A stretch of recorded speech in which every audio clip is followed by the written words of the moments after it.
This is Chicago. Doors open on the left at Chicago. Welcome to Chicago. Welcome to Chicago.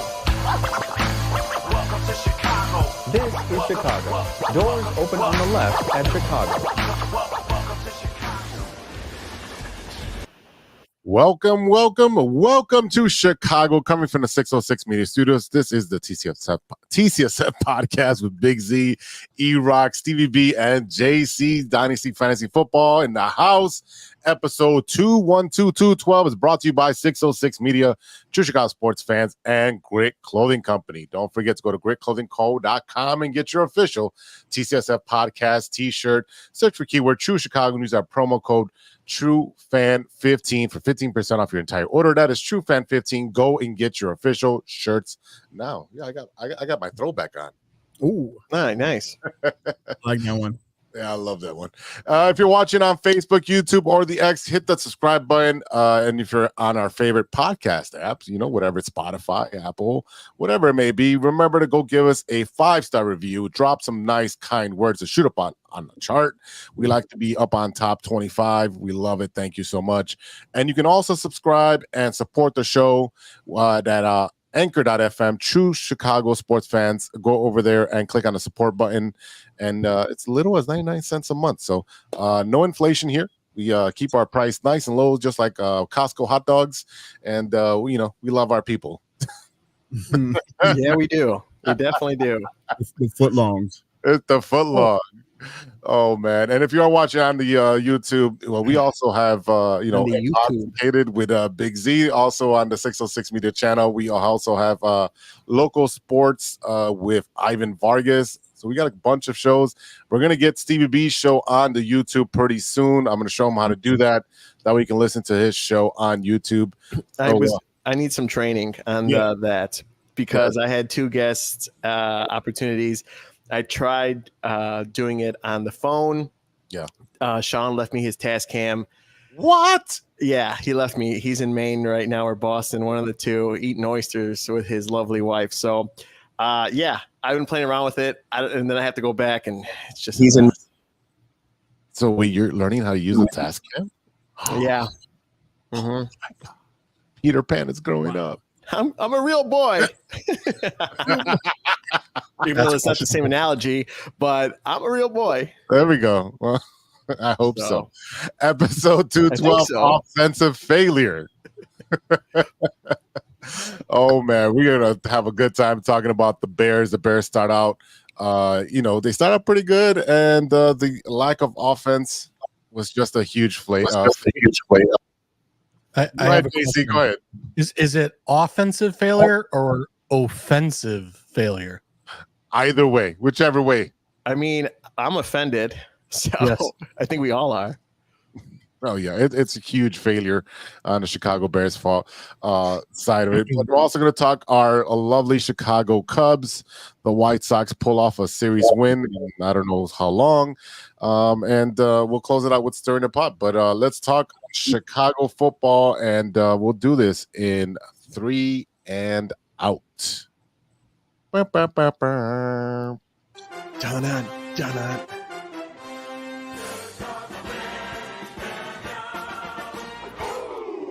Boom, baby, boom. What a disappointing Bears game to watch. It was enticing to watch. There was some good parts to talk about. But let's go and start with the most obvious thing, and the quarterback play of Caleb Williams. So, E-Rock, what was your impression of Caleb on his second game in the NFL? So I will tell you that the thing I was most frustrated about, and it was the one post that I put on Facebook all night, and the only thing I posted on social media about the game was watching that game. They deferred the kick. Karimi Fairbairn came out and kicked a 97-yard field goal to start the game. He proceeded to do a 98-yarder, a 157-yarder, and a 400-yard field goal in this game. But Bears only gave up a field goal to start, and now you got the ball. Caleb is cooking. He's throwing the ball. Hand off to Swift, brick wall. Hand off to Swift, brick wall. Okay, toss the ball. Nice quick throws right down the field. Getting it down there. You get to the red zone. hey, remember earlier when the run wasn't working? Let's try that again. How are you cooking so hot down the field? And then when you actually get to the red zone, you decide, you know what? That was successful. Let's move away from that. I don't understand that whatsoever. How do you that would have changed the dynamic of the game to begin with, right? So Shane Waldron, in his infinite wisdom, his first year with the Bears in this this team, these players, this roster, this scheme, everything, and just decides to get away from it. It was so frustrating to watch, and then they just continued again and again, because the problem is that when you're trying to run the ball and you're running into a brick wall, that's just them going after the run. Well, now you're sitting there trying to think that you have time to throw the ball, and the same thing as last week. Every time you get a snap, defender in your lap. We saw in week 1 where Caleb spun around twice and ended up getting sacked anyway. He had a couple of those. I mean, look, Daniil Hunter had him. And you saw the T-shirt ripping away, peeling away, and he was able to get out of that, right? But there's a lot that you saw. He was running for his life, and the difference is, you look at what Justin had to go through last year with basically the same line. I mean, like, you get rid of white hair and things like that, but you kind of brought in the equivalent. You didn't make any upgrades. No, there was no upgrades. And just not to cut you off right there, but like, if we look at what they had that offensive line started coming together towards the end of the season and was able to hold its own. Did you not? I mean, we talked about that. I mean, a little. Yeah, right. And but that was the thing, is that, and you saw them kind of improve almost, just to kind of boost up the record at the end of the season, right? But it's just more of the same. I think overall, over all of the offensive linemen that were graded this week, your top pick from last year was last. It was embarrassing. You got Will Anderson, you got Daniil Hunter, who already knew the Bears and how they play, what their tendencies are, especially on that line. And they even said it on the radio today. Him knowing that, he went down the line and told everyone, hey, this is what this guy likes to do. This is what he's going to do. This is how he reacts, so on and so forth. And, if it wasn't for the defense, this would be a really, really ugly show today. Yeah, definitely agree. JC, what was you have any impressions of Caleb's second game? I mean, so again, I worked last night, didn't really get it. I'm literally watching the game like out of the corner of my eye right now. So I mean, the stats will tell you everything kind of you need to know. I mean, he's being pushed to get the ball out in 2.59 seconds. He is being, the 6th fastest to pass of all 32 quarterbacks right now. So he is being pushed to get the ball out of his hands extremely quickly because the offensive line is porous. The next stat for you is 81.8 pressure rate yesterday. I forget like how many snaps out of how many snaps. It was 36 out of 42. 36 out of 42. There you go. Yeah, But it was like 81.8 pressure rate because 36 of 37 pass attempts were pressured. Yeah. And it's one of the because two. he's a rookie. Someone said 42 on ESPN. I've been writing this down all day, buddy. Close enough. It's somewhere in that range. The 81.8 is the important part. It's they know he's a rookie quarterback. They know he's probably not up to snuff. He's not a 5-year veteran where he's seen everything. He knows what's going on. So again, I see this being a consistent theme all year long, where every team we face is going to dial up pressure because our offensive line, like we said last week, cannot hold water. And 2, just because he's a rookie and they're going to try and put him in situations that hopefully he hasn't seen before, or, hey, we can disguise this and we can cause him 2 turnovers or 2 interceptions like he did in the game this week. So again, the overall passer, he did improve. I think he was, I don't know if he finished at 68 point whatever completion rate. So obviously that's That's 62. way, so that's better than last week. I'll take it. We topped 100 yards passing. I'll take it. So my overall goal is, I hope to God we can find somebody that we can trade with to get an offensive lineman. That's not And That's not going to happen. not going to happen. I mean, I I know would it's not assume bad. that would be a good idea, but I don't. Like You I have no said, choice at this point. You're 2 games into the season. No team is going to trade you any offensive lineman. Okay. And if we're talking about Caleb specifically, 23 of 37 completions, 62.2 completion rate, 174 passing yards, 0 touchdowns, 2 interceptions on the long throws down the field there. Okay. In comparison, CJ Stroud, 23 of 36. Okay. Same amount of completions, 1 less attempt for CJ. 63.9 completion rate just because of that 1 pass, 260 passing yards, and a lot of that was Nico Collins with the rack. Okay, 1 touchdown, no interceptions. But the Bears defense, like I said, they kept this offense in check, which we knew was a high octane offense, right? We knew that, and the kind of frustrating thing about that is the challenge flags were just bizarre in this game. Okay, a clear catch, Yes. challenge flag, and here's the thing: when did Kyler Gordon become a coach? Why does he get to dictate when the red flag is thrown? You as a person, as a player, I get that you're grasping at straws. You're doing whatever you can. You know you didn't catch that damn ball, bro. What are you doing? It was a spectacular play. Don't get me wrong. Reaching out the way he did. But you knew damn well. And the frustrating thing is, as we can go back and talk about Eberflus, but who was the one that's going to throw that red flag? How do you let your player influence you that much? I mean, this is the same as, whoever sliding in the second and thinking he's safe when he's out or whatever it is. Oh, challenge, watch it. That's the same thing. He was waving his finger around. Hey, you got to challenge. Come on, man. You are the head coach and you're the defensive head coach. You got to tell him, hey, we ain't doing it. This is not your job. Let me do my job. You do yours. Right.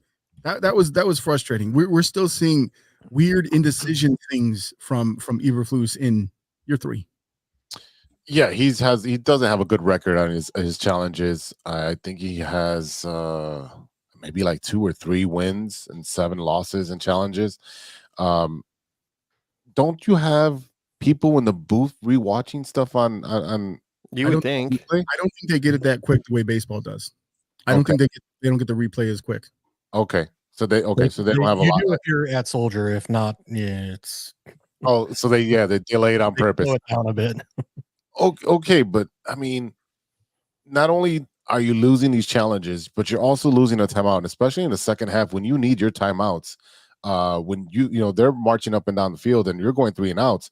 You don't know when you need the ball back and how much time you're going to have left. Especially, we saw what happened at the end of the game. We had a limited amount of time to get the ball down the field. And yes, we know our offensive line is, got more holes than Swiss cheese. But I mean, those timeouts would have helped at least. It's really bad coaching. I think the coaching was subpar. We all know that the offensive line and the offense was, we'll grade that an F. Special teams was decent. The defense was phenomenal to hold them to 3 points in the second half. I mean, you're talking about coaching. I can't say coaching overall was terrible because the defense did play well, and you have Eberflus calling those plays, right? Israel right here. You're bringing up one of my points. We did definitely miss Keenan Allen. I think not having him hurt Caleb. Here's the problem is that Keenan Allen's only going to play 10 games a season. He's only played 10 games a season for the past 5 years. Yeah. So it doesn't surprise me that in week 2 already he's got a heel. He's got a heel issue, right? Talking about receivers, Rome looked like a rookie yesterday. There was definitely a couple of passes up there that he should have had. The one that he'd missed the route in the red zone. Yeah, he looks like a rookie, but again, he's probably got a little bit of that, internal clock. How do I help out my quarterback in this situation?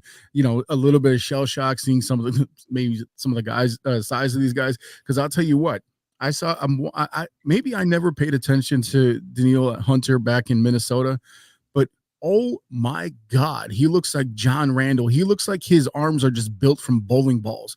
When he lines up, he's not in a 3-point stance, he's in a 4-point stance. And take this for what it's worth. He looked like King Kong out there.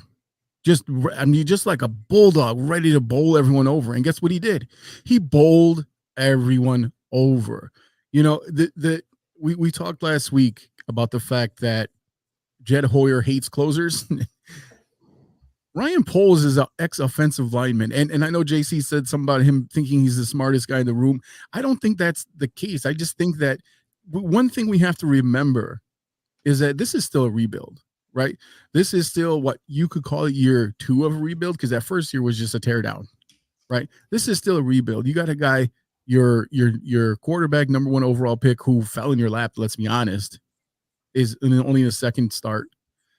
You could have got CJ Stroud. Huh? You just never got the haul if they would have picked CJ Stroud. Yeah. But I mean, that's the haul that we got. Yeah. But just the way that the picks change and all that stuff. But you look at what did they do for CJ Stroud this season, right? Two receivers. You get the receiver and you get the running back, right? That's really what they did for him. I'm sorry, I see someone in here talking about Swift.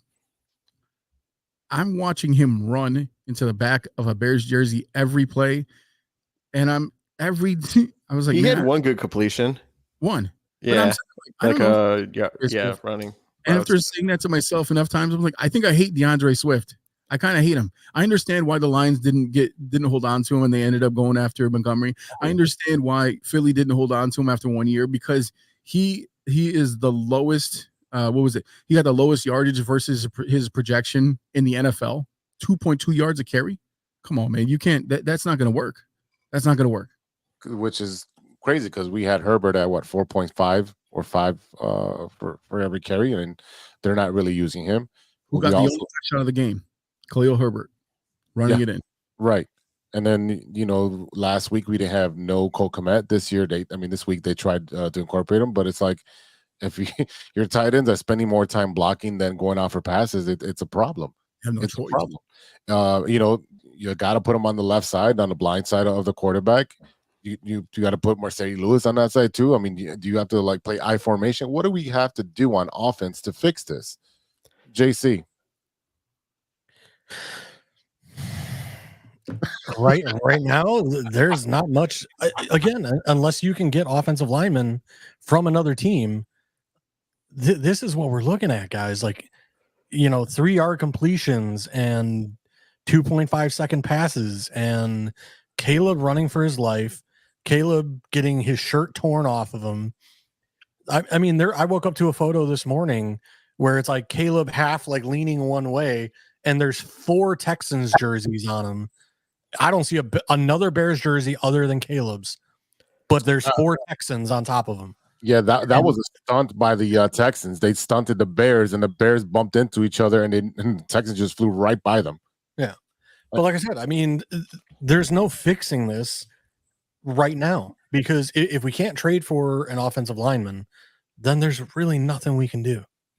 Because, I mean, unless Caleb starts running like Justin Fields did last year, which, I mean, if you go look at the stats from last year, we quote unquote had a great offensive rushing, team. A lot of those stats were Justin Fields taking off and running for 30 yards and 15 yards. That's all we could do. And I'm sorry, but I don't see Caleb as the same talent as a runner as Justin Fields was. Well, he's smaller. He's about 6 foot. We don't want that guy getting smashed. You don't want that guy getting hit. And look, I've said for years, I prefer a passing quarterback to stay in the pocket than a Justin Fields as a rushing quarterback. But, as of right now, I don't see this offense really getting much better than what it is. Slow incremental increases week after week, and hopefully by the time we have to face our division rivals, we got it going. But like I said, as of right now, I just see it being a rough go for, I'm not worried. the next. I'm not little while. worried. I'm not worried because the fact that, yes, we knew in the beginning of the season we were going to lose this game. Let's be honest. Everyone on sports were saying we're going to lose. Fine. But now we have that spread where we could go and, win some games, learn, develop a little bit more. And I'm tired of hearing, Williams is a bust already. It's week 2. All right. He's not a bust. He's not a saying bust. And I'm tired of hearing that. I see it all on social media. He's a bust. And then, we got rid of Justin. I'm like, well, it's like, again, the love for the backup quarterback. Everyone loves the backup. No, I never liked Justin. He only ran. That was the only thing. Couldn't read defense. It just wasn't for me. But hey, everyone teach their own. But I see growth in Williams because he's actually throwing in the middle of the field where Justin had to shoot it out on the sides the whole time. You get to see like them actually running crisscrosses and actually running good routes. So, I mean, yes, it is a growth. It is a process. And I think every week we get a little bit better. I mean, last season, our defense, we got Montez Sweat and it changed. So I'm not really concerned about what's going to happen. I mean, of course, we don't want Williams to get like injured or nothing like that, but still it's a process. And I think, it's week 2, and then we have all this pressure and focus on Williams to do and be the Messiah because of the generational talent. And we want something, but it's like, hey, not everyone's good at their job week 2 when they just start.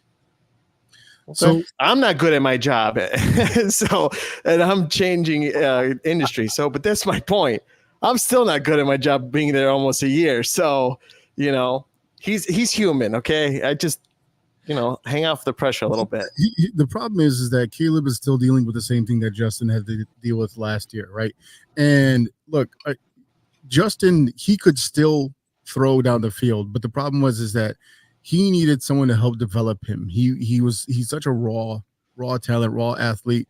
You look at what he did yesterday, 13 for 20, 117 yards, 1 touchdown and 27 rushing yards. That's all he needs to do. Not lose the game. On a team, yeah. Essentially, you're talking about, especially on a team like Pittsburgh, who is extremely run heavy. He's always a threat to run, so you know that your line is going to have an open spot for you to run through. And, when we talk about like throwing across the field, the problem is that he had to roll out every time.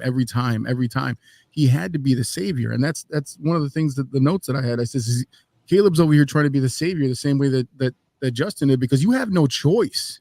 You have no choice. The difference between Justin and Caleb is that Caleb, when he escapes, he's still going to look to throw the ball. Justin is going to try to run down the field. And the other difference is that when Justin runs down the field, he can run your ass over. Caleb is going to get blown up, right? And we talk about who has a better arm strength. I think they both have great throwing ability, but the difference is that Caleb, he has a better touch on the ball, right? Because Justin can throw the ball. But Caleb has a better touch. Now, the problem is he's still got to make that adjustment because you saw what happened when he threw up that 50-50 ball to DJ Moore, and he underthrew it a little bit because DJ got ahead of his guy. And, by the time DJ went up to go get it, the guy was kind of catching it on the way down. So, the 2 interceptions that you saw were Caleb going for it all, because it's like, dude, I have no choice. I gotta throw it up at some point, and but yeah, like I said, you look at overall, I think you look at that defense, it's extremely impressive. At the end of the game, when you've been kind of getting your ass kicked up and down the field all day, they still had a chance to win it. You're only down 13-19, and a tutty gets you the win with the extra point. So, you look at how stout that defense. Even Jack Sanborn had his own sack coming over on the line there. So, overall, if your defense keeps playing this way, you definitely have a chance to stay in games and to win games, and that can only boost the confidence of your rookie quarterback. But again, you got to protect him, and the thing is too is that you got to get him some of the quick throws, like they did in the first quarter. I don't understand why you go away from that. I know you're trying to establish a run, I get that, but when it's not working and you have something that is at least in the first 15, get down there, when you had such a great opportunity to get into that end zone right off the bat, and you just let that go. This I will blame this loss on Shane Waldron and the offensive line all day. Twice next Sunday. Yeah, and I will also say 3 out of the 5 rookie quarterbacks that are out there right now don't have a touchdown. So, just to back up my boy. So, what other? So you got Caleb, you got Jaden Daniels, and you got Bo Nix. Who else?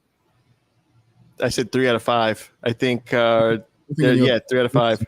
Oh, well, Minnesota lost their quarterback. Yeah, so doesn't count, but still. Other than that, I mean, again, lower expectations. I think as we're getting older, we got the prettiest girl in the room right now. Just be lucky you got her, and just keep going. Like, enjoy the moment. Yes, growth. Again, from week 1 to week 2, completely different, right? It's growth. It's learning. I know he's able to process things a little bit different, a little bit faster, but I mean, hey, you could be Bryce Young, so you can't. Yeah, I wouldn't. I was about to say that. Benched? Yeah, he's benched, and Andy Dalton is going to be the starting quarterback. Here's the other thing too is, and I kind of talked about it a little bit in the opening. Kaimi, that's his name, Kaimi Fairbairn. Wherever this guy came from, 4 for 4, a long of 59, right? He had 13 points on his own. Mm-hmm. Okay. Any other situation? Well, I'll take that back because this is kind of the new norm in the NFL that we've seen, except for Cairo Santos is the throwback who had to help that ball get over over the post. The camera. The camera. But any other logical situation in the NFL, you keep a guy where he has to kick a 60-yard field goal, you feel great because there's no chance he's going to make it and they're going to punt the ball. This was an anomaly, right? It's just it's frustrating. It's frustrating because you really, despite all that crap that the offense had, you had them in your grasp. You had them in your grasp. And I get, look, second start of your NFL career, a second start for a lot of people. Second, you're rehashing everything. You're starting fresh. You're starting over. I think when the frustration is that you were this close and you could have had it, and that old man with the fishing pole stole that dollar right away from you. Oh, you thought you had it, didn't you? You didn't. So, I mean, to Eddie's point with the kicker, yeah, that dude's got a booming leg, but he can't. I don't think he does that at Soldier Field. There's no way in hell with the wind swirling the way it does at Soldier Field, he makes those 60, 65 yarders with ease. I think because it's such a large stadium and they opened it up, but they don't get wind like we do. It's almost perfect conditions over there in Texas. I know it was hot, humid. Get used to it, boy. We're building a dome, so get used to it. Yeah, well, I want the dome. I'm excited for the dome. So just want to transition over to another hot topic, and his name is Nate Davis. Is it time to drop Nate Davis? Let him go, cut him, say bye-bye, because he is literally a turnstile, and everyone's just getting the turn on him, getting through. Is it time to let this guy go? I'm telling you, there's some tackles still out there on the free agent market. I'd call some up and give him a workout, see if we can move him to guard. I'm just saying, like, hey, you're not in the NFL. You want to be back in the NFL? You want to move to guard? Like, because at this point, I don't know what else to say. Our guard situation and our center situation, they all play like Ryan Poles. It's god awful right now. I just again, I don't. I'm sitting here watching the game, and like I said, I'm only in the first quarter, and I'm watching Caleb get hit like 6 times already. We got a bunch of Ryan Poles offensive line. Well, like I said last week, man, you're trading 6th-round picks for Bates and whoever, and it's like, is a guy that was a backup on his own team. What was it, the Rams? Like, if he's a backup on his own team, you're telling me he's going to come here and be your freaking savior for a 6th-round pick? I don't think so. Like, and again, I know we took Roma Dunze, whatever. There were a lot of offensive linemen available.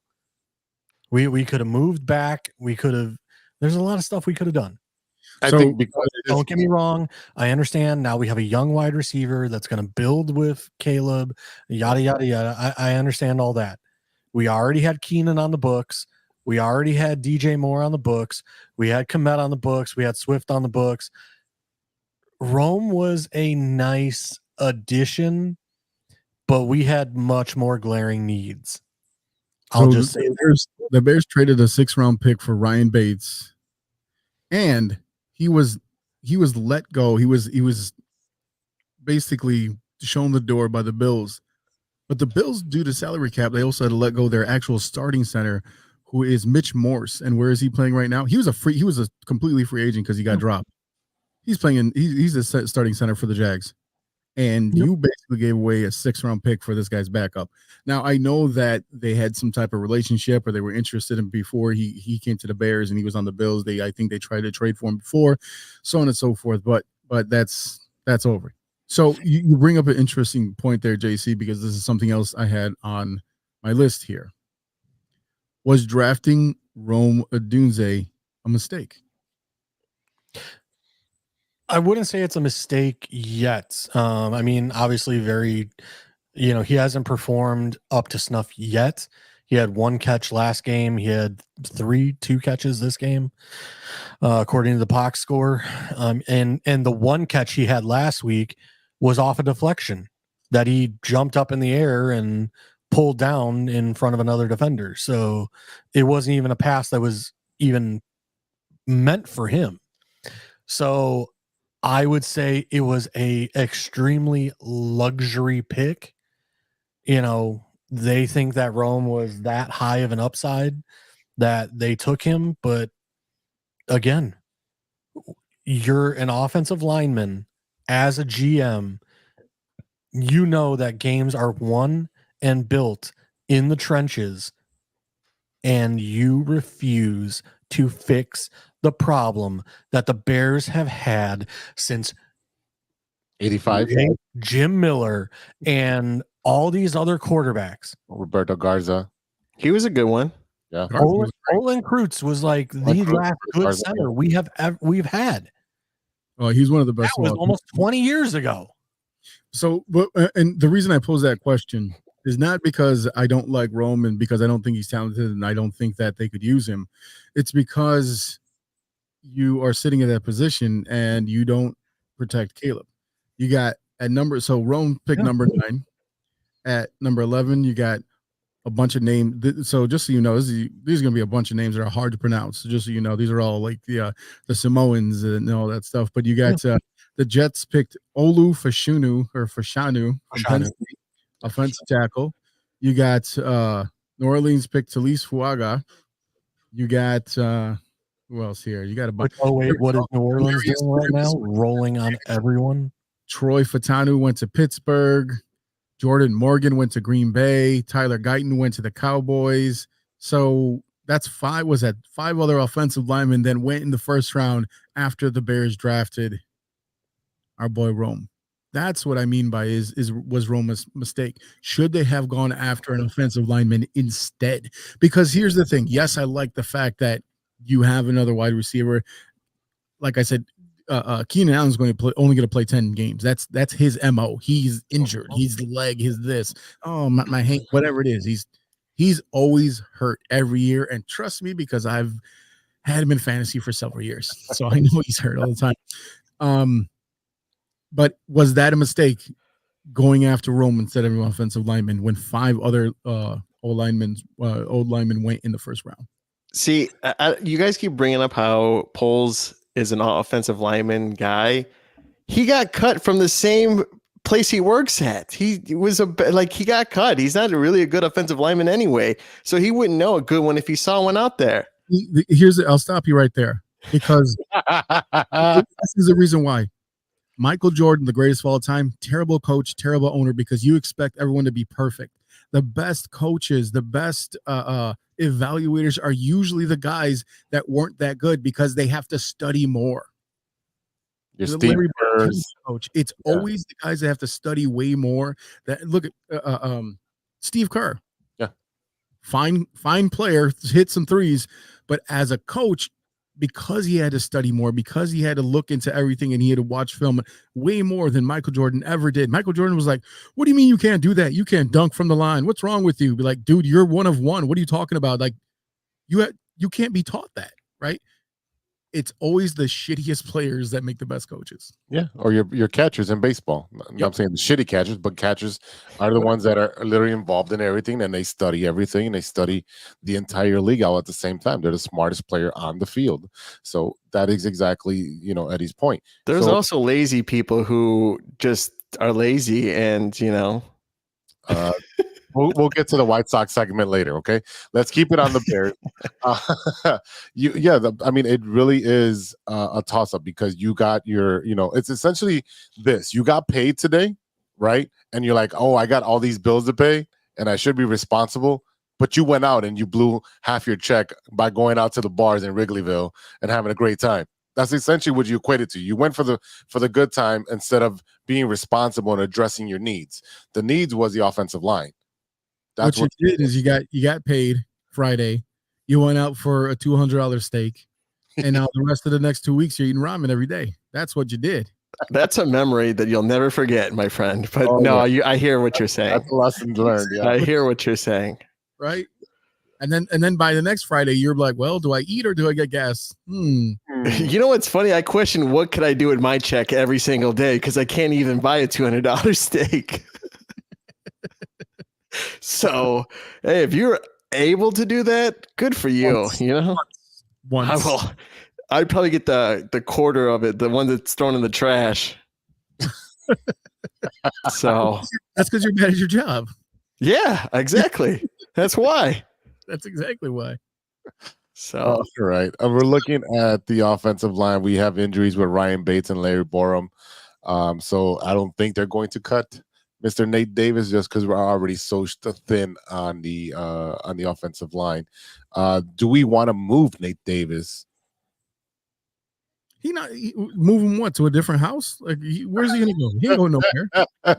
The only place he's moving to is the pink slip line. I mean, that's it. I would love to do that, but we have no one to replace him. That's the problem. That's really the problem, is that you got to do what you got to do. Penix was the other rookie quarterback, but he's not playing. Yeah. So I put this in the chat. Yeah. But I do want to bring this up, especially with the Eagles and the Falcons playing right now. Two great. Well, Falcons running back is supposed to be great. We'll see what he does, but we know what Saquon is, and especially after his 3-touchdown performance in the first game of the season against the Packers.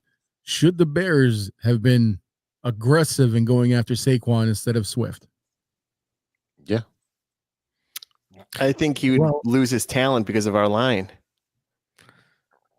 But he can actually run through the line. Swift cannot. Even when Swift tried to bounce outside, there was already a guy there waiting for him. That New York Giants line was not much better than ours. And he still put 1,000 yards up every season. DeAndre Swift, with one of the best offensive lines in the Philadelphia Eagles, barely put up 1,000 yards. So Swift, his game is not between the tackles, lower your shoulder, and run. So his game is give him a wide open crease and he'll take it 20, 30 yards. Mm-hmm. He is not a short yardage back. Roshan Johnson, Khalil Herbert better step up and show that they are the man, because otherwise it's going to be a long season of us not getting more than 50 rushing yards a game. Because again, without Justin Fields running for 50, 60 yards a game, our rushing attack is going to look horrible. Again, I thought Swift, getting him passes out of the backfield, stuff like that, I thought it would be a lot more productive. I'm not really seeing it yet because Swift is a great catcher out of the backfield.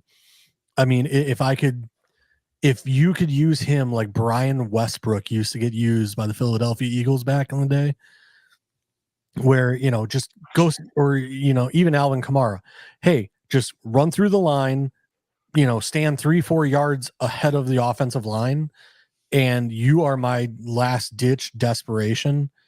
Like it would work, but it's this, behind the line, off to the side, passing to the side, it doesn't work for me. Like, you have to vertically attack and then stop after like a 5-yard comeback for like as a running back. But we can't even do that because our running backs need to be used in protection because we can't do anything else. So again, we're just in a catch-22 of I just have a feeling unless something seriously happens in the next couple weeks and these coaches get this offensive line together, it is going to be a long season. And my worry is that we are going to ruin Caleb Williams because he is going to be so shell-shocked and he's going to be the next Bryce Young. He's going to be the next Sam Darnold seeing ghosts and hearing footsteps. And, like I said, I really, really hope we do not ruin this kid because we can't keep him upright. Sam Darnold actually did really well on Sunday. Yeah, he did well against San Fran. Yeah, he won. Did you see him in a Jets jersey when he was first in the league? He was good in a Jets jersey. Yeah. It's like, Brett Favre was okay, but still. Years in and, worked with Kyle Shanahan and some of these guys with their offensive schemes that are dialed up. The Minnesota Vikings, he's the same as Shanahan's system. So again, we're talking, potatoes, tomatoes. Yeah, I know. MLB to single A, You bring up Darnold and the fact that the type of game that he had. I mean, it really comes down to the talent around you. I mean, Justin Jefferson had like a 99-yard touchdown, because and that's Sam Darnold throwing him the ball. So I mean, I think that it really depends on the talent around you. It really depends on the line. So when you talk about being shell shocked, it's not that you can't recover from it. And the other thing too is that I think a guy. Let me stop you there. Other than Justin Jefferson, who else do the Vikings have right now? Addison's out, Hutchinson's out, or Hawkinson. So like they other than Justin Jefferson, they're using third and fourth wide receivers. Okay.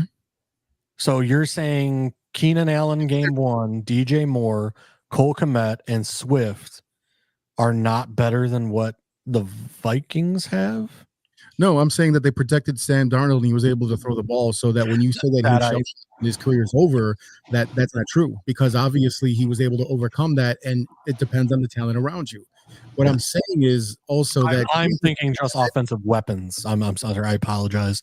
Yes, he does have a better offensive line.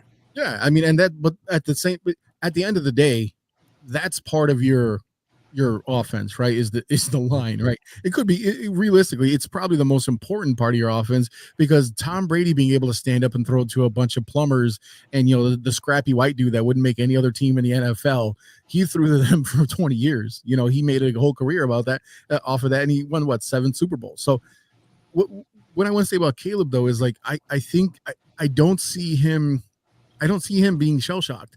I think he's the type of kid that's got a good head on his shoulders, and he's like, hey man, these are tough times. Tough people last through tough times. I think he has the mentality. I think he has a support system. I think his parents, I think the way that he's got the confidence of Ryan Poles, he's got the confidence of all of his players. I want to bring up a name, and this is another name that I'm probably going to mispronounce because I'm doing my best Big Z impression, and it's Azeez Al-Shahir. We all know who that is, don't we? The comedian. No, Azeez Ansari. That's what I thought. Yeah, he's the dickhead that punched Roshan Johnson on the sidelines and got away with it. Okay, it happens. You have 6. It happens. It doesn't happen. When was the last time you seen someone get punched in a head where that? I've never seen it like that. You have a couple of refs trying to watch 100 different players on a sideline. New York should have seen it. It happens is like oh, throw it away. My point is that after there was a hard hit, everybody bounced up and stood up. Every time something happened, everyone stood up for Caleb because they believe in him. Your team doesn't believe in you that way. Here, I'll give you a great example. CJ Stroud had a play that he was calling, and he was like 18, and the line was like, what are you talking about? No, I mean 19, second year player, right? They believe in him, but at the same time, they're like, yo, we got your back. We'll help you out. It's giving it assists. It's part of being a team. And just like they said last week when they were able to pull away that dub from the terrible Titans, it's offense, defense, special teams. We work as a unit. One team is one of the units is going to have a stronger game one game. It's going to be the next group another game, and it's all going to keep going. We just have to keep we have to keep having confidence in this kid. Don't shell shock is not just getting hit, but it's also when your team and your coaches lose confidence in you. I don't think that's going to happen. I like I said, I think he has a good head on his shoulders to be able to overcome that. Again, it's just, to me, it's just your internal clock speeds up. You start making bad decisions because you don't know where the next hit's coming from. Again, if you're getting hit by 4 guys at one time because every single one of your offensive linemen is a freaking turnstile. Again, I just told you I have the game going. I watched Darnell Wright try and throw a shoulder on a guy who ran a stunt, totally whiffed. Yeah, he had the worst. He had the worst. He was the second guy to hit Caleb Williams. Yeah, he had the worst rating of all linemen in the NFL this week. That's already known. we know that. Yeah. Like again, I just as of right now, I don't see it getting any better. We have Tevin Jenkins. I believe he's coming up on a contract extension. Yes. See ya, goodbye. You've had, injuries, you've had back issues, and frankly, right now, the whole offensive line can go. Okay, so we have a left tackle that was what brings me right back to my point. Was drafting Rome Odunze a mistake? I don't want to call Rome a mistake, but again, I do think the draft pick could have been better spent. I think Eddie's trying to say, if you were in Ryan Pohl's shoes on draft night, would you have drafted Rome or would you have addressed the need? I would have tried my best to trade up to get Joe Alt. I would have sold the clubhouse to get a true left tackle to protect Caleb Williams for the next 10 years. I would have sold the farm system. But at the same time, Jim Harbaugh is not going to give up Joe Alt. Like there was no way it was going to happen. Olufashanu, I don't know what he's been doing. I haven't, I follow prospects up through the draft draft process. And then once they're actually on a team, I don't know how they're actually performing. You know what I mean? So, to say like Olufashanu and some of these other guys who were drafted after Rome, I don't know that they're doing any better right now than what we got. But I will say this, whoever the offensive lineman that you mentioned that went to the Saints are rolling right now. Calvin Kamara, like he's 20 years old again. Yeah, they've scored on every offensive possession. So Talise Fuaga.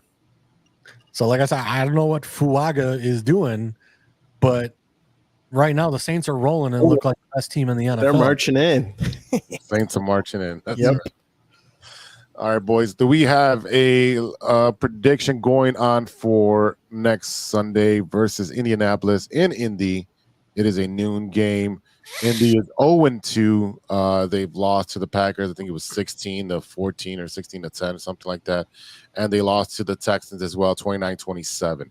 What are our predictions for next week versus Indy indoors in the dome and against a rookie? Would you consider him a rookie, Yes. a Richardson, because he was injured all year, I would.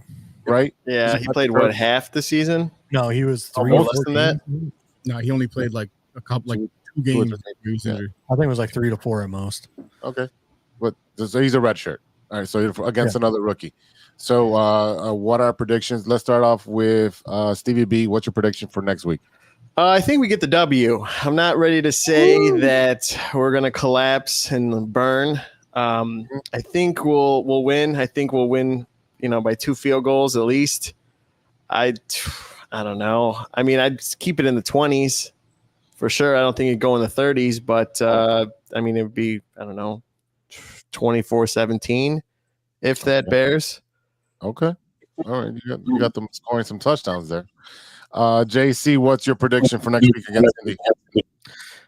I also predict a win. I think it'll be a defensive shootout because you have two rookie quarterbacks, in my opinion. Anthony Richardson, not the most polished quarterback coming out of college. I really think that the Bears defense can take it to him. I'm going to go. Let's go 17 Bears. If we can hold Anthony Richardson from having a splash play, let's go 17 Bears, 10 Indy. 17-10. All right. E-Rock, what you got? 16-13 Bears. There's going to be a lot of field goals in this game. In the game against Green Bay, the Colts had 140 rushing yards, 200 passing yards, 6.4 yards per play, but they also give up 261 rushing yards. Okay. I think if we get possibly Roshan, I'm looking at Khalil more involved in the rushing game, find a way to kind of swing out DeAndre Swift, get some short passes. It's possible they can get some rushing on there. Once you kind of open that up, you know, you're gonna pull in your backers a little bit, and you leave your receivers to be able to get some one-on-ones. You know, get some slant plays depending on what happens with Keelan Allen in this game. You know, at least if he's out there, you can stretch the field a little bit. Try to get Cole Kmet, maybe Gerald Everett involved a little bit, but piece by piece. I'm not looking for 30-yard plays. I'm looking for 6-yard plays, 7-yard plays, 4-yard. Get down the field, eat up some clock, and I think that Carlos Santos is going to have enough kicks up in the air to beat this team. 16-13. Yeah. Okay. What's your prediction, Jose? Big Z? I really do think it's going to be a shootout by the kickers. I do think I can see a 19-10 score with the Bears. Again, just like our E-Rock was saying, we need to give this kid some confidence, and get him rolling, just like we did this past week in the beginning of the game. And then we went away from it. You got to give them those short passes, get them in a rhythm, get that running game going, which is going to be essential. And if you got to let one side of the line collapse so that way you can push out the other side, you do got to do what you got to do with, put Mercedes in there and hopefully he doesn't get another false start. Everett, put him in command, just get everybody involved and go with the hot hand just because you have so many weapons. But because of the offensive line, you don't have the time or the luxury of going through the progressions for Caleb. So I do see a shootout by the kickers, and I do see a Bears victory against Indy. Richardson with 3 interceptions last week, 17 for 34. That's a 50% completion rate, 1 throwing touchdown, 204 yards. So he's susceptible to a pick. And the way that our guys are ball hawking all over the place, I'm looking for at least 2 interceptions next week. Ooh. Yeah, like I said, if you watched Indy week 1, it was like a 70-yard bomb to Alex Pierce, and then it was another big splash play. So that's where I said, if we can just contain and not have these guys break away for a 50-yard touchdown and get behind our free safety, which, I think Byard is playing very well right now. If we can keep that big splash play from happening, I think it's going to be a very low score. Like we said, it's going to be a lot of field goals. Yeah, as long as they can keep Jonathan Taylor in check, we should be in business. Yep. I think this is the week Caleb gets his first TD. So, is it rushing or throwing? I'm going to say throwing. He should have had it this week. He should have. I'm going to say throwing. He's going to get his first throwing touchdown. I'm going to say it's going to be his first one's going to be rushing. He's going to be on the line. I'm predicting Cole Kmet. I like it. I want to see the baseball swing by Cole Kmet. So yeah, I missed that. Yeah, I definitely missed that. All right, boys, let's take a quick break and we'll come back with our baseball segment, 3 up and 3 down. So stay tuned. We'll be right back after a word from our sponsors. Hey, true Chicago sports fans, show off your Chicago pride with some fresh clothes from Grit Clothing Company. At Grit Clothing, they create that simple yet classic style that represents that Chicago Southside lifestyle. From t-shirts to hoodies, hats to glassware, they've got you covered. Grit has everything you need to represent your Chicago pride, so do it right now. Check out gritclothingco.com and use the promo code TrueFan15. TrueFan15 for 15% off your entire order. Let me say it again. That's gritclothingco.com and use the promo code TrueFan15 for 15% off of your entire order.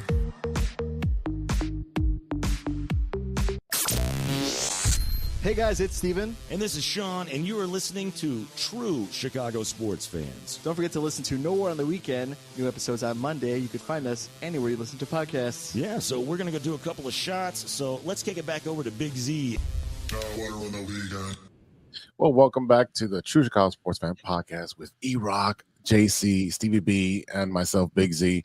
And it's time to talk about our favorite baseball teams. And even though mine really, really sucks, we'll talk about the Cubs first. You guys are playing the A's at the moment, who we just beat in a series. So the Cubbies. Are we going to make the playoffs is the question. So my three Cub fans here, y'all can take this one away. Well, I said last time I was on the show that if I didn't believe in the Cubs anymore, I was going to wear my Caleb Williams jersey. So I'm actually wearing it. So you kind of get my idea. I mean, what happened with Philadelphia? I have no idea. It's just like they couldn't help us out, or they did, and then we didn't even win, so we couldn't even do anything. Now we're 5 out, and I believe there's, how many games left? Not that many. I think there's 4 series left. But I think we're going to be stuck here. 5 out. I don't think we're going to go anymore. Maybe two out of the wild card, but I don't think, honestly. No. The only surprise that shocked me was Hendricks having a great outing. That was the most shocking thing that I saw this weekend. He turned back the clock for that one. Yeah, and got the win, but it's not all bad because PCA is looking like a stud. This guy is looking like a stud. Fastest man alive. I should be calling him the Flash, right? He's getting better with being in the outfield, catching the ball, because that was an issue before. But now he's got the groove. He's got the rhythm. Imanaga looks great. Pitching looks good. I mean, again, relieving. It's not getting any better. But again, I don't think we're going to make it. I think we're going to be just short of passing high school like I was. So I don't know. I don't think we're going to get there. What do you guys think? Look, they the last show when we left, they were getting ready to play the Dodgers, right? Yeah. Those Doyers. What do? Eat them. Yeah. They lost. What do they got? They won 10-4. Then they won 6-3, and then lost 8-10. They were very competitive over there in LA. They did a great job. In Managa with the nod to Shohei back and forth. That was pretty cool. And they're best friends. So I said they're best friends, but we always play aggressive with the Dodgers. That's a fact. But I was at the game for the Yankees on that Friday, and it was a beautiful day, but we couldn't get a hit. It was boring. There was only 3 hits that we had the whole game, and we lost 3-0. So it's things like that where it's like, okay, if it's an AL team besides the Oakland A's, you're not going to do really well. The Yankees are a very good team. I mean, let's not front. The Dodgers are a good team too, but I mean, you pick who you want to fight against and play hard on. That's exactly what it seems like. You're playing the AL. Yankees coming over into Wrigley. You get Aaron Judge, who literally is taller than the basket out in the outfield.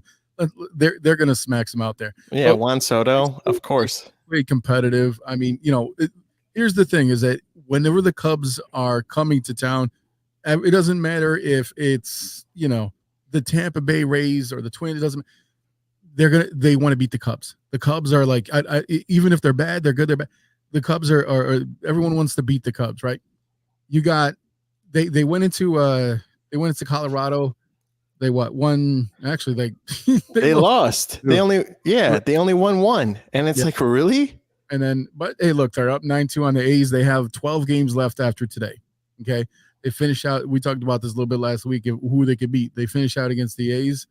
2 more games against the A's. They got the Nats for 4. Then they got to face the Phillies for 3 and Reds for 3 to finish out the season. Only you got to run the gamut. You got to beat everyone here. You got the A's and the Nationals to get your momentum going if you're going to do that. And then you got to face the Phillies. That's going to be super tough. Reds always play us tough, and Reds like to play spoilers especially against the Cubs. So, unfortunately, being 5 games out of the wild card right now, I don't predict that they're going to squeak in. But hey, the ball is round. You never know what's going to happen. No, and I agree with that. But it's just you lose a series to the Rockies, and it's like you don't know if you're going to win against the Nationals at this point. What's up, Bobby? Thanks. You could split the series with the Nationals. Like that could happen. But I'm just saying, like, I hear you. This is the reason I say the ball is wrong. One of our coaches on my daughter's team, Alex, who I've actually known for a long time, that's the philosophy. You sometimes our 14U team goes up there and you see 8 girls that are like bigger than me out there, right? Yeah. Are they girls? And I'm over here. It better not be construction paper where it says I am 12, right? Bench warmers. But at the same time, look at Aaron Judge and Altuve, right? When they walk down the street together, it looks like take your kid to work day. Okay, but guess what? Yeah, exactly. Altuve can hit bombs too, right? So that's what I'm saying. The ball is round. You never know what's going to happen. You get in a hot streak. You got Imanaga. You got a couple of decent guys up there. You could sneak in. Arizona did it. It can happen. I don't predict. Well, you don't know because the Phillies may not be playing for nothing at that point. They're already 9 games up. They've got 90 wins. They may be resting everybody at that point because that's the last week of the season. So you can take those 3 games against the Phillies. And then if, like you said, if you get that momentum going against these crappy teams with the Athletics and the Nationals, you can get a 9-game winning streak pretty heavily there. And then you face the Reds to finish the season who, they're at the equivalent of the Cubs right now. They're a 5-game difference. But yeah, they play us tough. So if you get those 9 games, chip in a chair, like my guy says. So you've got the opportunity. You just cannot be playing 500 ball, which is what you've done in the last 10. And then you cannot be worrying about what the Brewers are going to do, or because they're not going to be catchable. They're 10 games up. Yeah, that's not going to happen. Right, but you also have on was it the Padres, Atlanta, and Mets, and the Mets, and the Atlanta's a great team, but they have a lot of injuries right now in pitching. So you never know. All it takes is one major injury to one of these teams, and it sets them back, and you can sneak in. So while I do not predict the Cubs making it, is there a chance? Yeah, and that's what's so exciting about baseball, that there's always a chance. All you need is a nice little hot streak, and the Cubs can do it. They have 3 good pitchers, starting pitchers, that can do that. So we'll see. I mean, I'm hopeful, but I don't want to get my hopes really high. So. Oh, that's fine. That's fine. You don't have to hope. I'm protecting my heart. During the break. What? Shut it down. We're done. Let's start talking Blackhawks. Let's start talking. What are the Sky doing? Like, I'm over it. The Cubs. Over too. You sold me a load of shit. You told me we were going to be good. You failed me. Well, you gave me mediocrity with a high payroll. I'm over it. We don't have much time left. I don't see it happening.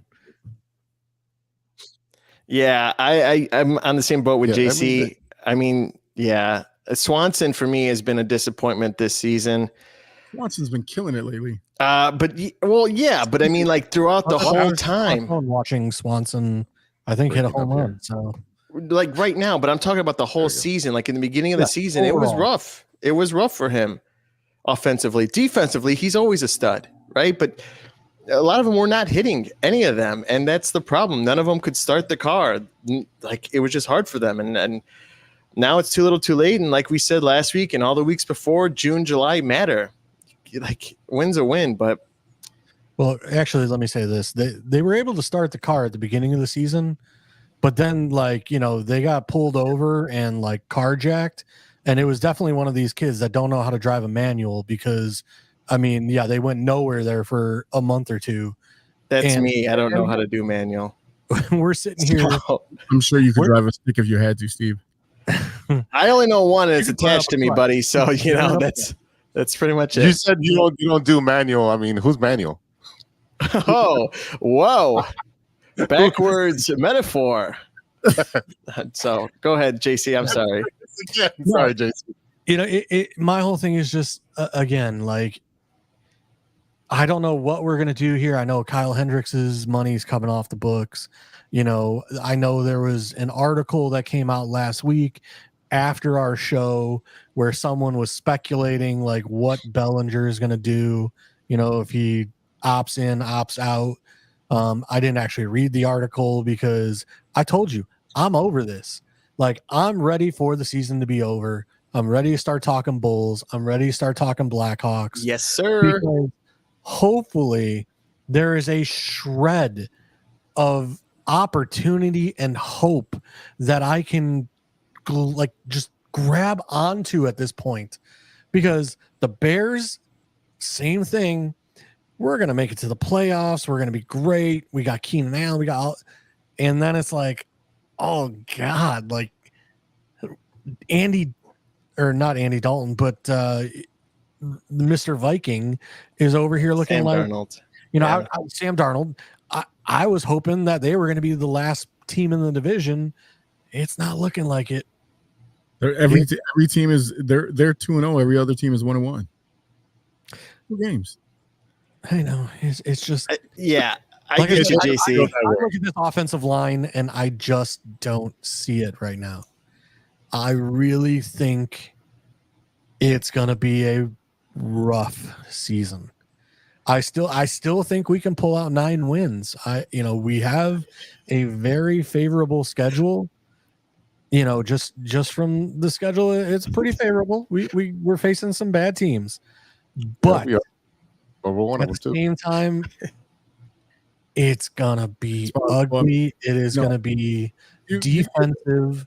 It is gonna be growing pains. That's all I'm saying. So, JC, I'm not laughing at you. We were talking about the Cubs, and then the margarita mix hit, and we ended up on the Bears. We're back on the I went back to the Bears. No, I know. I love you, but all I'm saying is, it's that I am built up. Like, hey, Cubs are going to be great. We got Belly back at a discount. We didn't pay him what he was expecting to be paid. All this stuff. We got Shota out there looking like, he's going to be the best pitcher in all of MLB. I think we're going to be in trouble because if Belly's out, you're going to lose a lot of pieces. Don't have a closer. Like it's again, Bears should be great, but we don't have an offensive line. Like it's just one of those where it's like, I just want to be fed some hope. I just want to feel good about it. God, I've been waiting on hope for a while. That lady hasn't come to my house in a while. But no, I'm just saying, I agree with you. I agree with what you're saying. I just think we're in trouble the offseason. Not as much as the White Sox, but I think we're going to be in trouble if Belly's out and we don't sign anyone else for middle pitchers, no closer. I want another heavy bat. I think we need another heavy bat. I just don't know where we're going to get one, but I think we're going to be in the same place, maybe a little under 500 next season.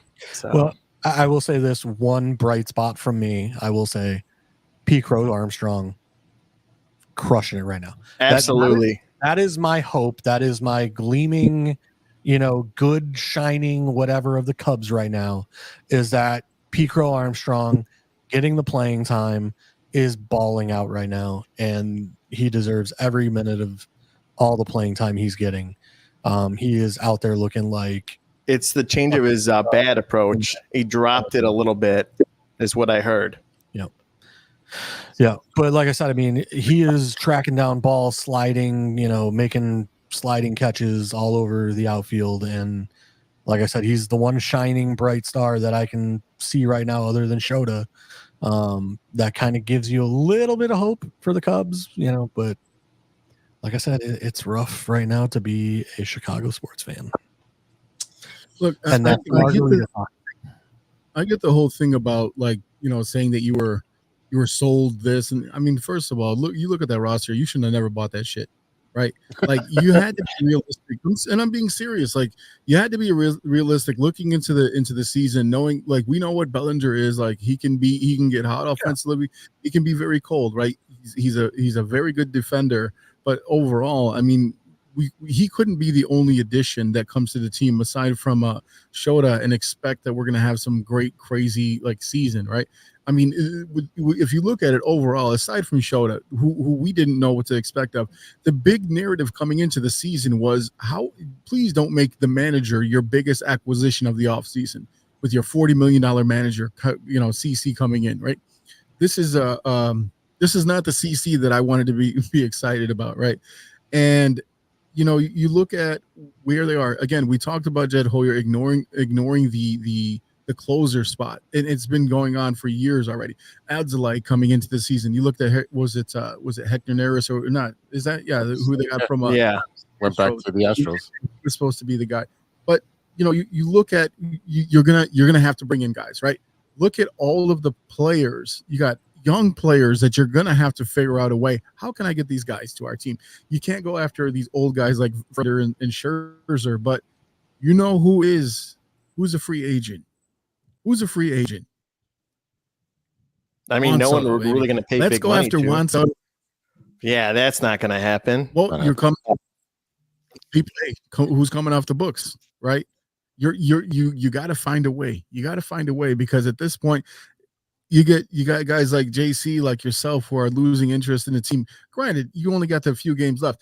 I'm not expecting anything about this out of these next 12 games, but at the same time, I'm like, I know that I'm not going to be able to see this team play again until March, April.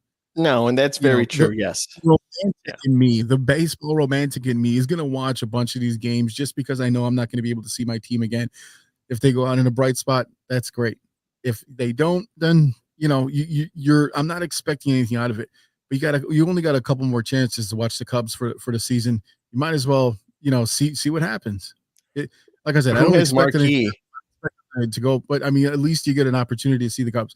And let me tell you something: you got the last series of the season against the Reds, so they're at Wrigley. If you haven't seen the Cubs this year, it's not a bad time to go. Yeah, that's E-Rock, who works for the Cubs PR office and does promotions for them. No, I'm just saying. Here's the thing: even if the Bears were winless and there was one game left, I'm sitting my ass in front of the TV and watching the entire game. It's the diehard in me. I can't let them go. Yeah. Sometimes when it's really toxic, you gotta let them go. You gotta let them go. You're talking to the guy that by week 10, I'm gonna be like, you know what? I gotta, pull my boat out of the water. I gotta do this or that. I'll catch the Bears on the record. I'll you can listen to it on the radio. It's pretty exciting to listen on the radio. The Bears. That's one of the best broadcasts of all time. So go listen to here, just to bring this up, the Cubs had so I'm looking this up for 2024. The Cubs had the 9th highest payroll at like $213 million, right? But yet we got outplayed by the Brewers and the Reds, both who have half the payroll for their teams. They're listed at 22 and 23. You had a manager that you brought in and still had the same ingredients that the previous manager had. Yeah. So what was the expectation? I mean, I guess you were expecting morale to be miraculous. Like that was the only thing I could think of because morale was coming off a great, season last year. And then look, he wasn't performing. And then you trade him right before the All-Star game. I think before or after whatever it was. But it's just like you had faith in these guys and they didn't pan out. And now, it for $213 million, I expected better product. How did we get outplayed by the Reds? Pitching? The Reds? Well, they are the worse record than we do. No, he's probably saying head to head. Yeah, I mean, we lost a bunch of games to the Reds, and De La Cruz. I mean, that guy, pretty good player. But my whole thing is when you look at payroll for a team to get paid half what we do, and to still almost have a semi-similar record. I mean, like I said, that's a lot of wasted money to a lot of wasted areas that, like I said, we got to figure it out. Yeah, I think with the Cubs, it was, it's early. And then, it's late. So it's like when you wake up early for going to work and you're like, I got time. And then, oh shit, I'm going to be late. And there's an accident on the expressway. Now I'm Every week. Yeah. So it's just, it just compounded for the Cubs for not being aggressive early in the season, for not taking it serious. Like, oh, it's early. Don't worry about it. So it bit them in the butt. And they didn't address their major needs. It sounds familiar for every Chicago damn team that we have. We don't address the needs that we have. The Bears didn't address the offensive line. The Cubs didn't address their bullpen and their closing.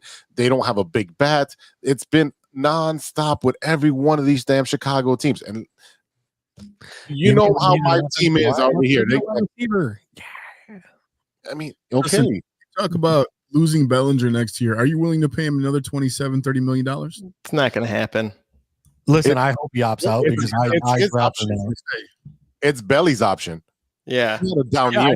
I said I hope he opts out. He's not. Why would he opt out? God, we don't pay him that. Why would he opt out? He had a down year. Who's going to pay him $30 million? Unless he wants to get out of Chicago. And the Dodgers will pay him $30 million. They'll just defer it, 50 years down the road. Don't be mad because they use a loophole. Paid. Don't be mad because they use a loophole. Every team has. There's a lot of teams that have done that. The Orioles have done that. Cincinnati's still paying Griffey. You got Bobby Bonilla. Right. All I'm saying is I need the Cubs to get a catcher that can frame a pitch, and I need a closer. Can we do that in the offseason? Can we get a catcher that can frame a pitch, and can we get a closer? Those are very high valued, high ticket items. Okay. If you lose Bellinger, then you got the money to do that. But the Cubs are going to luxury tax again. They are not. Take Kyle Hendricks' money and go get me. That's not enough. I don't think. Not enough. I don't think that's enough. I think you need to move some other pieces out too. If we're in the luxury tax. Who cares? Go for it. Yeah, they're not going to sit in the luxury tax. That's another thing. You get a high ass penalty for that one now. Mm-hmm. Yeah, they're not going to do that. They got the money. Yeah, but they're going to save it. They're like Scrooge McDuck. Okay, they're going to hold and pinch every penny of that team. But I will say this: if we're transitioning, go ahead. Go ahead. Look at your free agent market. You're talking about catchers.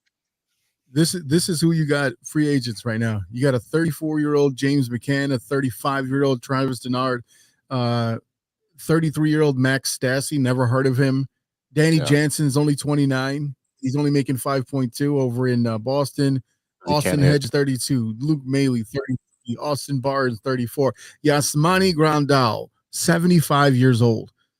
So who you getting? AAA on a roster somewhere. Here's the thing is to think that these guys are just sitting there because no one wants them, just like the offensive lineman for the Bears. Just go out and trade for the greatest lineman. It doesn't work that way. Call up Bakhtiari, who's sitting out on the market right now. He's a tackle. Hey, you want to play guard for us? You want to be back in the NFL right now? I looked that up during the show. He's getting paid by the Packers at injury settlement right now. Is he? So he's still on the contract for the Packers. So he would have to get released, and they're not going to do that. Right. If you're getting paid injury, it's because of that. That's what I'm saying. Like I get it, man. No one's trading a great catcher. No one's trading. Only time you get traded a great closer is when you're like the Reds and you're terrible, and you end up trading. But here's all I'm saying is the Cubs keep drafting position players, which again, where they're drafting, maybe that's the best available. But like I said, you go look at their farm system. There's one guy listed as a catcher, and he's a 5'9" guy. So I don't know that that's who I want catching for me in the future. And again, I don't see any relievers coming up, for the Cubs. And the one pitcher we were supposed to bring up this year never made it up. So again, I think you got to focus on old Yeller me, take me out behind the barn and put me out, man. I'm done. I'm just getting ready for hockey because preseason starts the 25th next week, Wednesday. I'm going to try to go to as many games as I possibly can. There we go. I'm getting ready I'm excited for hockey. Like I'm switched. Yeah. Oh my God. That's hilarious. Here we go, baby. There you go. I think we're going to be better this year. But at the same time, I'm going to watch a lot of more hockey because it's during the week more. So another team in a rebuild, and it's process. But it's going to be exciting. I think it's going to be exciting like it was last season. And we said the same thing about the Bears. Okay, so and yes, I never said that. I said they'd be good. I didn't say they'd be exciting. It's lower expectations, but we are hoping for better results. Right, and that's how we should keep everything in life. Keep your standards low. Yeah. Protect your heart. I'm looking forward to the winter sports and meeting the Hawks and the Bulls, because when the Hawks come on, I have a great chance to catch up on the shows and movies that I've missed. And when the Bulls come on, it's I can always watch all the comedy shows that I've missed, because that's the funniest thing you're going to see on TV. The Bulls' current marketing right now is showing someone like Patrick Williams next to, I don't know, LeBron James. The Lakers are coming this day. Yeah. Io versus Kevin Durant. This is like that's your marketing scheme. Yeah, it's terrible. I was talking to a coworker this weekend. I'm actually a little excited for the Bulls right now because you got Giddey, who I think could be better than most people think. You got Lonzo, who can be the Caruso. Hey, maybe his shot's still off, maybe his game is still off, but he was good on defense. So maybe he can be the Caruso replacement, bring him in late in the game to play defensive, for the last minutes. I don't know. I'm hoping Levine and the team can do, I don't think Levine makes it. Mediocre. I think they'll make it to the playoffs and probably get bounced. But I don't think Levine makes it through the whole season without getting traded. So I expect. We have had that conversation, and we are. Well, he got hurt. With that, he was supposed to go to Detroit. Speaking of lowering expectations, the White Sox ended a skid of 20 straight series. They won 3 against the A's. Let's see what else. I'm just literally doing a recap because there's no need to go into this team at this moment because we beat a dead horse already. You had Yoan Moncada got called back and is playing today. I'm sorry. How many wins for the season right now? It is probably I got 35. 35. Okay, so we did break 30. Okay. Yeah. 35. I'm trying to remember what I predicted at the beginning of the season. I thought I remembered asking you, like, do you think they can break 30? Yeah, I wasn't confident. And you literally were like, "Oh yeah, of course." Yeah, they won 4 games in September. Okay, that's a milestone. They're playing the Angels, who's another really bad team at 60-89. Both are trying not to break their franchise records, and the White Sox are trying to stay away from the MLB record of total losses. So definitely want to stay away from that. We also had Andrew Vaughn named one of the finalists for the Roberto Clemente Award. He was nominated, so it's a pretty cool thing as a positive. And then let's end on a negative where we have Chris Getz speaking to the media saying he's going to look internally to these players who need a lot of growing up to do, that they're not going to be aggressive. That is a Jerry Reinsdorf philosophy, because look where he got his GM in the first place. Should we go outside the organization and get better? No. How about that next crappy guy? So here's a question. Since we spent so much time on the Cubs, the Sox are only 51.5 games out. Do they have a chance? Nope. They're already eliminated for next year's season. Let me tell you that right now. They're already eliminated. Okay. Thank God Yoan Moncada should be coming off the books this year. So we'll be looking for another third baseman to be hurt the rest of the year. Let's see what else. Oh, I did get a bobblehead this week. Yeah, I was gonna say, how is it? I know you went just for that. I did go just for this, for the day of the dead. It is the Luis Robert Jr. Pantera Alebrije. So it's a pretty cool one. It's already broken, isn't it? This is the first time I'm opening this. That's his spirit. It is my spirit animal. Spirit I is thought I saw like a photo. It was like a tiger, or that thing is badass. The Black that Panther. is some Coco stuff right there. Yeah, I'm gonna watch Coco tonight. It's funny. Its nose is white. It's pink. It would be funny if it was white. Straight from Colombia. Oh God. It's gonna go inside the glass case. Definitely, yeah. That's the only probably positive from the White Sox, that they have pretty good giveaways, whether it's the jerseys or the bobbleheads, and the food. Okay, and the food. Because no one else is in the stadium, you can probably get like 20 of those things. No, it was packed. It was a Friday night. They did. I thought they would have sold out. They did not sell out. They it was first 15,000 that got the bobbleheads. I think there was our attendance of 26 or 28,000, so it wasn't nowhere near packed. Versus the LA, that was the first sellout of the year, which is expected, and it was like Mexican Heritage Night, and they gave out the jerseys, which is pretty cool. I had a little stain. I gotta get it washed. But Did you sit on it? No, yeah, that's what I was thinking. I gave it to my friend. He was like, I got stain. He sat in the nachos. I wish it was just nachos. I gave it to my friend. She put it in her purse, and I guess some ink is spilled on it. So I don't know how that's going to come out or not. But they do. No, probably not. They do have a lot of cool giveaways, and that's probably the only good thing about the White Sox besides the food. So yeah, I'm gonna let go of the White Sox and be ready to watch crappy Bulls and crappy Blackhawks. Dude, that jersey getting fucked up is like a microcosm of the Sox season. If anything can't go wrong, it will.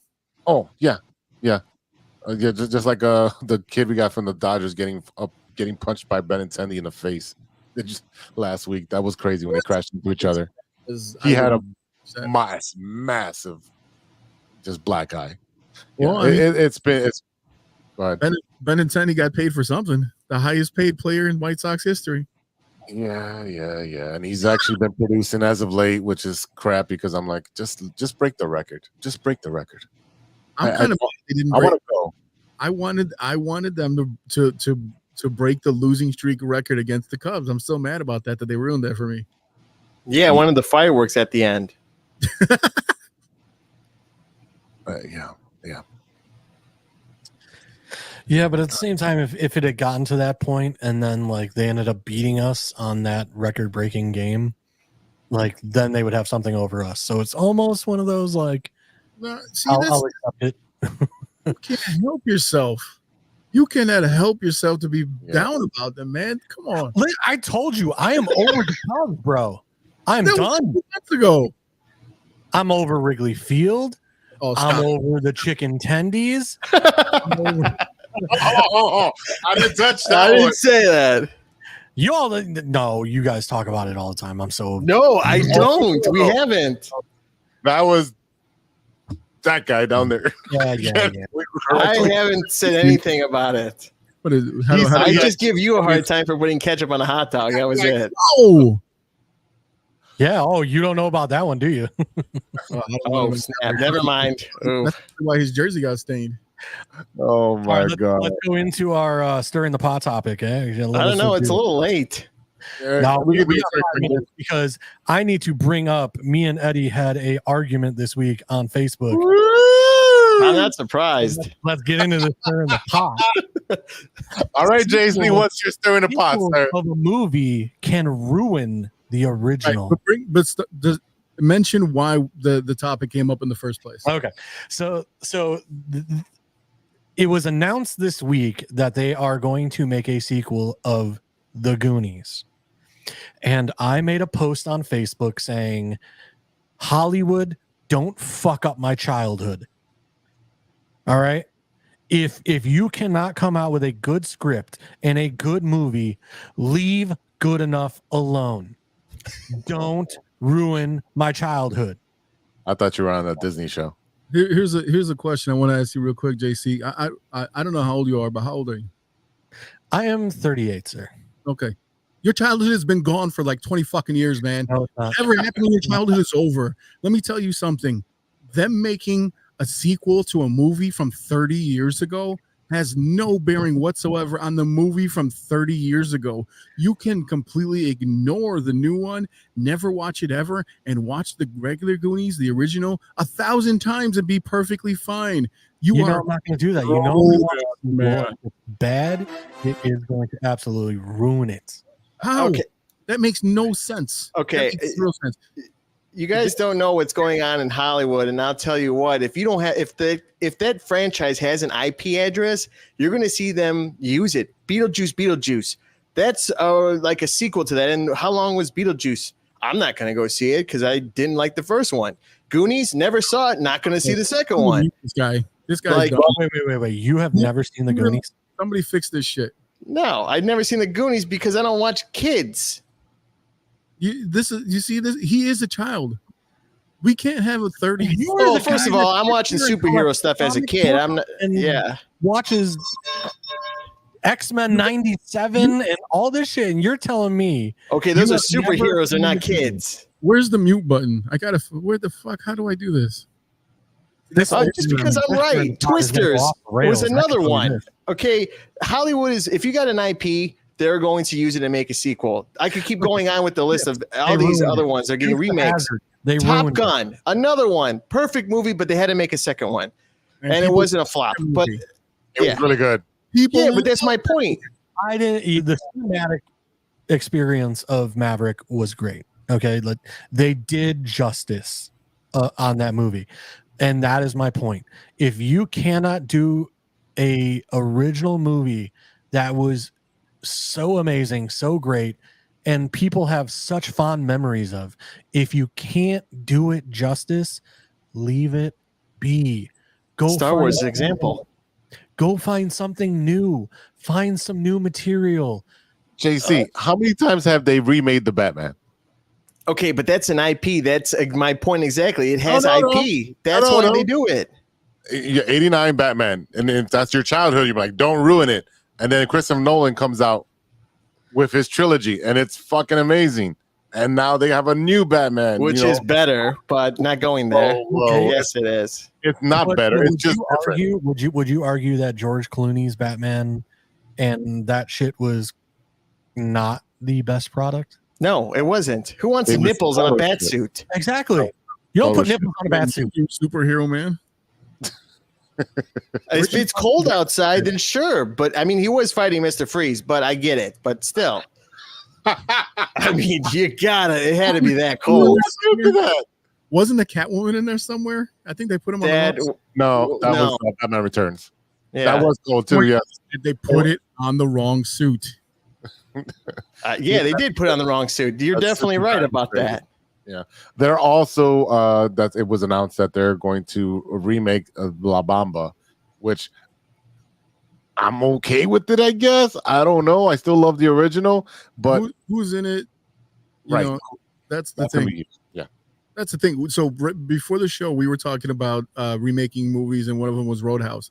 And that I had no problem because the original Roadhouse is fucking terrible. There's so many movies from the 80s that we don't know. Like, we were kids, so we didn't know any better. And then all of a sudden, like, you even like take some random TV show, you're like, wow, this is a masterpiece. And then you watch some shit like Breaking Bad or The Sopranos, you're like, wow, that show was fucking terrible. Here we go. Now, oh my God. I will fight you to the death. MacGyver was my show when I was a kid. I will fight you to the death. Yeah, Flash Gordon was mine. Ruined MacGyver. No, they didn't. When they made the remake. That's impossible. Here's the thing that you seem to misinterpret. Making another show and then calling it the same name does not erase the original. Here's the thing. The other thing you got to think of. Now, to be fair, you're a ketchup weirdo. So, but my point is that when you're a kid, hamburgers and hot dogs and macaroni and cheese is the best food in the world. And then still is. Shut up. You keep proving my point. You keep proving my points. You're a child. Yeah, but still I have a good time doing it. You're a child. He's like, I don't want to watch the Goonies because we're children. You're closer in age to them than you are to us. What are you talking about? Yeah, but I didn't watch the Goonies because it didn't look good to me, especially the one with that mythical white dragon that would fly. It was like a long snake one. That one looks stupid. And I was a kid. I'm like, this is weird. That's called the never-ending story, just like when you talk about vodka. Anyway, so it's that good. You grow up, your taste change, and you realize there are better things because you go from that hamburger, which I still love, but all of a sudden you get that $200 steak because you only get it once a week, and that shit's amazing. It's the same thing. You see other things when you grow up. You're like, $200. Roadhouse is dog shit. It is so bad. It's so. Jameson's Char House, bro. $55, $60. What's that? $200. Jameson's Char House, sir. $60 for a steak. Okay, but that's not Wagyu like crazy. I'm still. I've done Wagyu. I can send you in the group chat. I've done Wagyu. I'm still a child because I can't afford a $150 steak, so I am eating hamburgers and hot dogs and eating chicken nuggets. Well, JC does Wagyu and Stevie B does Manuel. So I have done A5 Wagyu Japanese steaks, but I will support my childhood. I'm sorry.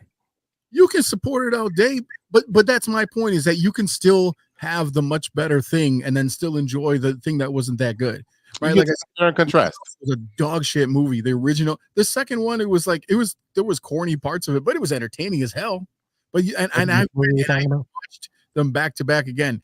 Patrick Swayze dancing out the window with his flips. Oh, I'm gonna go save somebody. Like, bro, we can see you balleting out the window as you jump. And then at the end of the movie, they're like, "What happened to the guys? All the corny ass owners with their shotguns." I don't know. It was so bad. It is such a how often have you seen that movie? Because you know it pretty well. Because I just watched it again after I watched the new Roadhouse. To refresh my memory to see, because we were like, "Oh, this is terrible." I'm like, I don't know, man. It was way more entertaining than that. Meanwhile, I kind of like the new one. Patrick Swayze's mullet, and I'm sorry, you can't tell me that his haircut was glorious. Yeah, Look, as someone who doesn't that flowing mullet, bro. As someone who doesn't actively grow hair, anyone with hair. It's glorious, okay? Even though Mexican Mahomes over there got great hair. Yes, you motherfucker. Yes, I remembered. Oh, that's such a callback. And if you've been listening for a while, you know exactly what we're talking about. My alias Mexican Mahomes. I don't know what that was. Oh my god! All right, boys, this is long in the tube. It is time to go. I gotta flip this, and I gotta get ready for this long week. I'm getting my observation done for work, so that's when the boss comes in and checks in on me. So I got a lot of stuff to do. But it was great to have you guys come on here and argue and talk your points and have a good time. Thank you to JC. Thank you for Stevie B and E-Rock, one of the OGs. Thank you to everybody else for listening. A big thank you for our sponsors, 606 Media, True Chicago Sports Fans, and Grit Clothing Company. You know what to do when you go to Grit Clothing Company. Go over there and buy one of our shirts. That's literally my sign I should have at work. I'm pretty sure I made some faces today, so. Yeah, we all did. All right. You can always reach us at our email at truechicagosportsfans@gmail.com for any stirring the pot sports topic or what you watching. Definitely hit us up for that. All right. For the boys, I am Big Z. We'll see you next time for episode 213. And until then, be good to each other for the love of sports. Swish.